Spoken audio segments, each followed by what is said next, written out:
Sinumpa mo ang iyong sarili. Sarap na sarap sila sa kasalanan mo.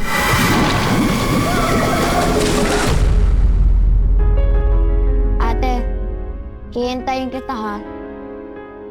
Sensya ka na, Bunsoy, ah. Hindi ka namin nabigyan ng mas maginhawang buhay. Si Mama po. Nawala ng parang bula. Luna Caceres po. Maglilinis po ako sa inyo.